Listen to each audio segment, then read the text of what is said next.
Vamos dar sequência aqui ao nosso programa, recebendo agora a deputada federal Érica Hilton, do PL de São Paulo. A gente pode tratar sobre alguns assuntos com ela, né? Foi uma semana agitada no Parlamento Brasileiro. Deputada, bem-vinda, uma boa tarde para a senhora.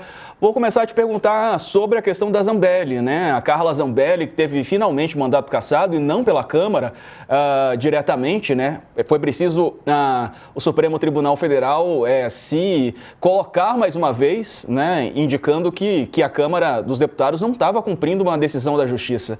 Uma boa tarde para a senhora. Boa tarde a você, Daniela Sakamoto, boa tarde aos espectadores do All News. Bom, que nós sabemos que a parte do colegiado da Câmara tem atuado, né, para defender PEC da bandidagem, para proteger os seus comparsas, estava tentando defender os direitos de estupradores, não é uma novidade. Agora, nós não imaginaríamos que chegaríamos a este ponto de, numa mesma sessão, ser colocado o caso do deputado Glauber Braga e o caso da deputada Carla Zambelli, que nunca é demais lembrar, está condenada por invadir com um hacker o sistema de justiça e por perseguir um jovem aqui nos Jardins com arma em punho. Né? O presidente Hugo Mota, ao invés de tomar uma decisão junto à mesa diretora, que era o que nós esperávamos, que a presidência, o secretariado da mesa pudesse por ofício tomar uma decisão, ou, num pior cenário, postergasse a decisão para fazer como vão fazer agora com Eduardo Bolsonaro, não. Faz um circo, abre-se um circo, leva ao plenário da Câmara 2 pedidos de cassação, tentando tratar como ambos na mesma medida e sai nanico. Sai nanico porque perde do ponto de vista do que esperava para a cassação do deputado Glauber Braga do meu partido, mas também porque os próprios bolsonaristas esperavam se livrar de Carla Zambelli. Carla Zambelli é uma deputada isolada, é uma deputada sozinha. O bolsonarismo coloca na conta dela a perda das eleições de Bolsonaro diante do episódio aqui na cidade de São Paulo. Então é lamentável, porque nós vemos agora o quanto este episódio passa também a servir de instrumento por parte de algumas alas políticas para tentar jogar nas costas do Supremo Tribunal Federal uma ditadura da toga, como dizem os bolsonaristas. Não respeitam a decisão do plenário da Câmara dos Deputados. Mas é importante lembrar que quem não respeitou a decisão judicial foi o plenário da Câmara, foi o presidente da casa. O processo da deputada Carla Zambelli é um processo em trânsito em julgado. A deputada Carla Zambelli é uma deputada condenada. É uma vergonha ao Congresso, é um desrespeito ao eleitor, é uma afronta à democracia que uma casa decida que uma mulher condenada num processo em trânsito em julgado continue a exercer o seu cargo de deputada federal. Isto é uma vergonha que rapidamente o ministro Alexandre de Moraes, e agora referendado pela primeira turma do Supremo, já tomou as medidas necessárias, mas esse caminho poderia ter sido encurtado se o presidente Hugo Mota não quisesse ficar fazendo esse jogo que ele faz. Só um instantinho, Sakamoto, eu preciso pedir desculpas à deputada, porque quando eu a chamei, eu falei que ela era do PL de São Paulo. Quem é do PL é a Carla Zambelli, a deputada Érica Hilton é do PSOL de São Paulo, evidentemente. Deputada, me desculpe. Sakamoto. Érica, boa tarde. A cara dela foi ótima. Desculpe. Tudo bem, boa tarde. Obrigado pela presença aqui no All News.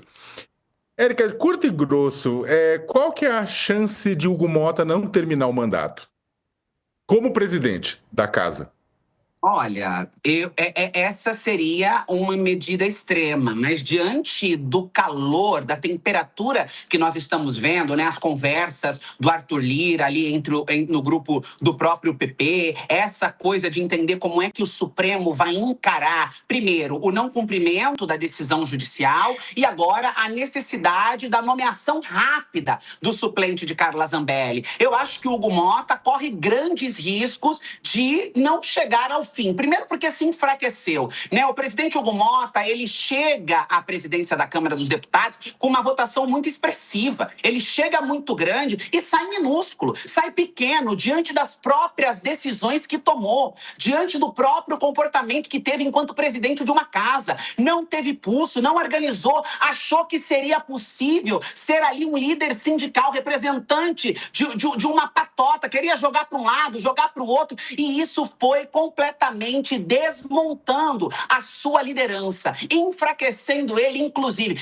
muito enfraquecido diante da sociedade, né, diante da população. A coisa de Congresso inimigo do povo recai muito sobre a sua responsabilidade, mas não só, muito enfraquecido também diante do próprio colegiado, porque a gente sabe, Sakamoto, que na política, mesmo que muitas vezes um político tenha se enfraquecido diante de seu eleitorado ou da sociedade, se ele tem ali no espírito corporativista um grande cordão, ele consegue limpar, se reorganizar. Não é o caso de Hugo Mota. Hugo Mota não tem este prestígio mais diante do colegiado dos deputados. Então, eu acho que este é uma consequência que se avizinha e que pode acontecer. Óbvio, seria uma saída dramática, criaria ainda uma crise muito maior, mas a depender dos próximos passos que tome o presidente da Câmara, isso vai se criando uma expectativa muito grande. Dani. Deputada, muito boa tarde ainda, faltam 7 minutinhos para bater 6 horas. Eu queria entender um pouco como é que a senhora já trouxe aí, por exemplo, o conteúdo, a rebelião de Arthur Lira, né, dizendo que a casa está esculhambada, né, e que precisaria fazer, voltar a colocar ordem, né. A senhora vê a perda... Mota já havia rompido com o líder do PT, Lindbergh Farias, né? Agora, o pessoal sempre fez ali, teve uma posição muito mais firme em relação a ele do que o próprio PT. Agora, aparentemente, perde a confiança de uma ala do Centrão.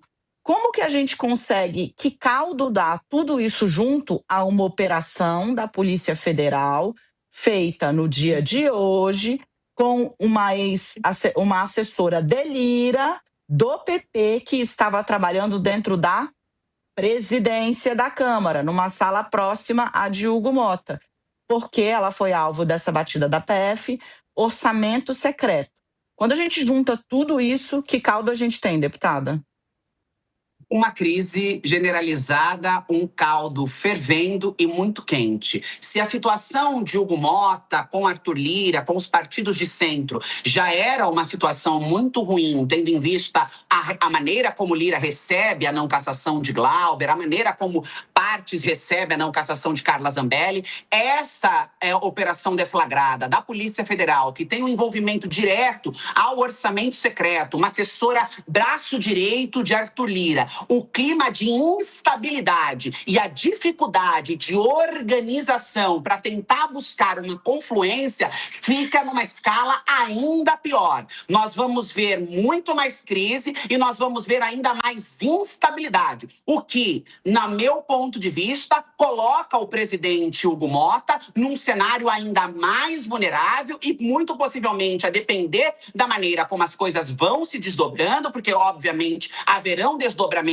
dessa operação hoje, mais isolado. Eu volto a dizer, o presidente Hugo Mota tem ficado cada vez mais isolado. Ele tentou recentemente se colocar ali como um deputado do centro, aquela pessoa que não estou nem lá, nem estou cá, estou no centro, mas no convívio do Congresso, nós também não temos, na conversa com os colegas, essa convicção de que Hugo Mota representa os interesses e a postura que se espera do centro. Então, essa coisa das sessões passadas, e aí une tudo, né? E une a violência que ele teve com a imprensa, o desligar da transmissão da TV Câmara, a rebelião, como você coloca, Dani, nas suas palavras, de Arthur Lira, né? Tudo isso cria-se um caldo muito quente, uma temperatura muito esquentada e a situação de Hugo Mota vai ficando ainda mais delicada e nós não sabemos o que será já na próxima semana, porque a situação pode, conforme a pergunta que o Sakamoto me colocou, piorar já na próxima semana, porque a gente precisa da nomeação da posse do suplente de Carla Zambelli, tem o caso Ramagem, que a gente ainda não entendeu, porque pelo que ele havia dito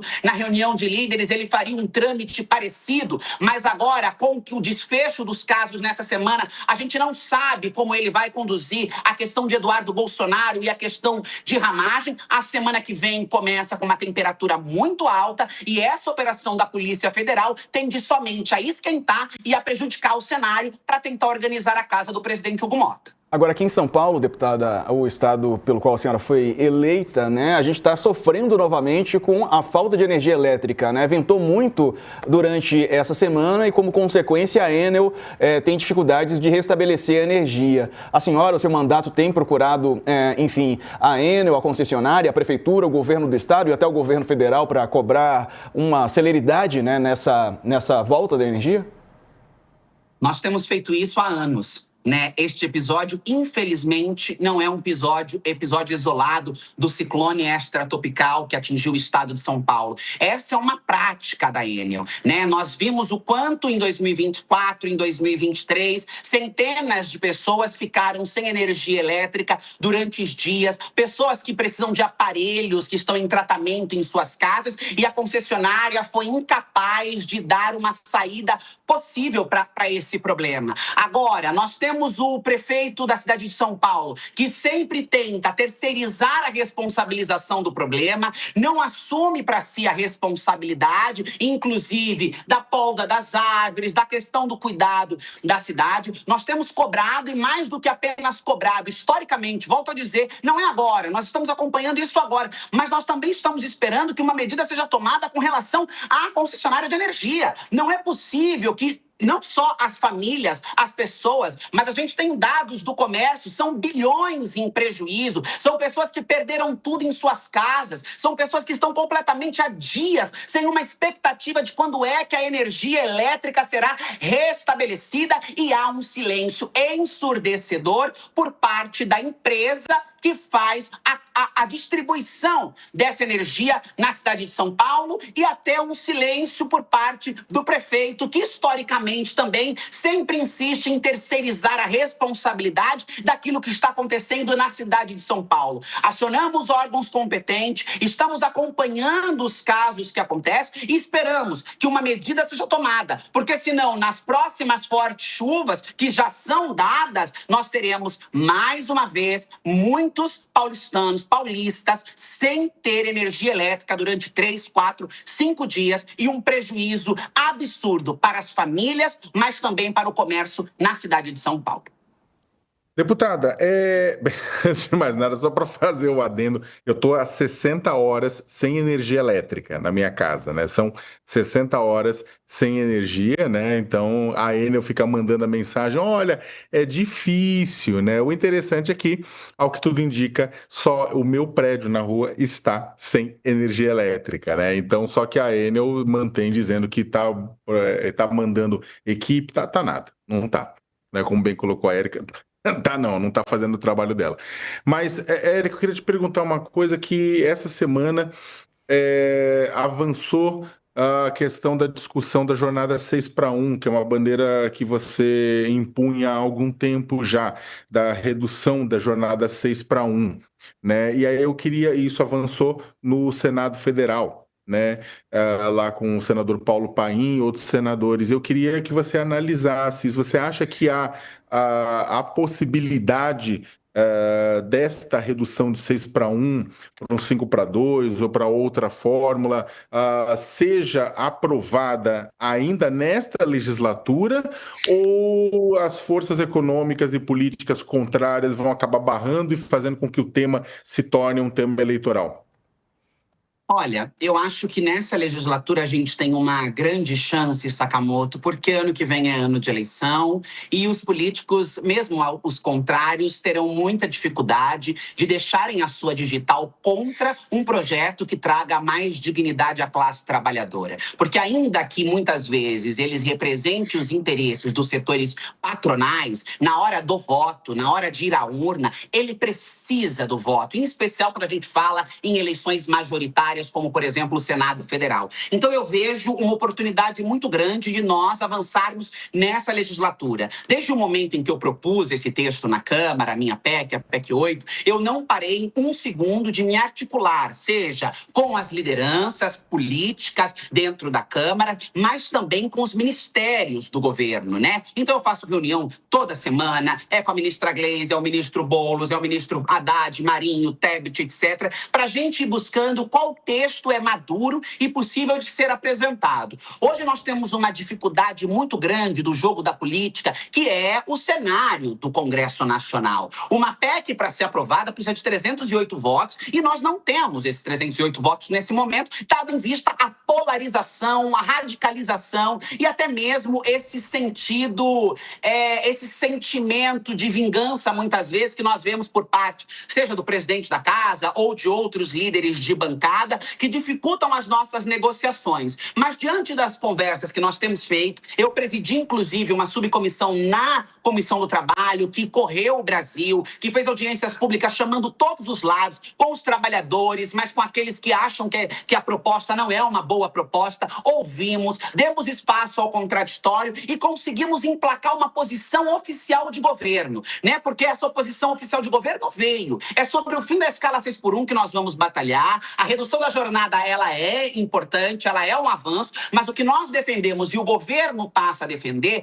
é o fim da escala 6x1. Aí os métodos, o escalonamento, a maneira como se dará essa transição de escala de trabalho, isso tudo ficará na redação final, quando nós já conseguimos aglutinar todos os interesses e possibilidades. Dito isso, Sakamoto, eu quero dizer que há uma expectativa grande de que ainda nessa legislatura nós vejamos o fim da escala 6x1, de uma maneira ou de outra. Na Câmara, o presidente Hugo Mota sentou em cima da proposta, disse mais de uma vez, inclusive em reuniões que eu propus com lideranças sindicais, com grupos de trabalhadores na sala da presidência, com muitos representantes da sociedade civil, se comprometeu a permitir que o texto pelo menos fosse despachado para a CJ para que nós fizéssemos a discussão. Não o fez até agora. Sempre tem uma questão do clima da casa, das prioridades, do que está acontecendo. Não acredito que, diante, inclusive, da situação e do cenário que nós estamos colocados, o presidente tome a postura de despachar a proposta ainda. Mas há alguns outros caminhos que podem ser percorridos e no qual nós, inclusive, já estamos nos debruçando para entender. O avanço no Senado da PEC do senador Paulo Paim é um recado importante e a nossa expectativa e a força do nosso trabalho tem sido para que ainda ao final da legislatura que nós estamos, nós possamos superar a escala 6x1 no Brasil. Certo, recebemos aqui a deputada Érica Hilton, do PSOL de São Paulo. Deputada, obrigado por nos atender. Um abraço e um ótimo fim de semana. Obrigada para vocês também. Tchau, tchau.